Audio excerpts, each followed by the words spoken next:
ಗಮನ ಕೊಟ್ಟು ಕೇಳಿಸ್ಕೋರಿ. ಈ ನಿಂಬೆ ಹಣ್ಣನ್ನ ನಾವು ಒಂದೇ ಕಾರಣಕ್ಕ ದುರುಪಯೋಗವಾಗಿ ಪಡಿಸ್ಕೊಳತ್ತೀವಿ. ಅದಕ್ಕೆ ಕಾರಣ ಯಾವ್ದು ಅನ್ನೋದನ್ನ ಬರೀ ನೋಡ್ಕೊಂಬರಂ.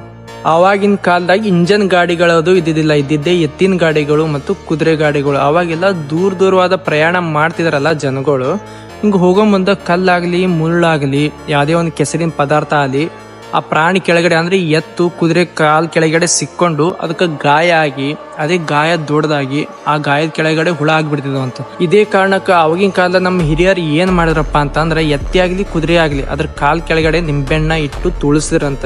ಕಾರಣ ಇಷ್ಟೇ, ಅದ್ರೊಳಗಿರೋ ಸಿಟ್ರಿಕ್ ಆಸಿಡ್ ಅನ್ನೋದೊಂದು ಪದಾರ್ಥ ಆ ಹುಳುಗಳನ್ನ ನಾಶ ಮಾಡಿ ಗಾಯ ವಾಸಿ ಮಾಡ್ತಿದಂತ. ಅಲ್ಲಿಂದ ಅವ್ರ ಪ್ರಯಾಣ ಮತ್ತೆ ಶುರು ಆಗ್ತಿತ್ತು.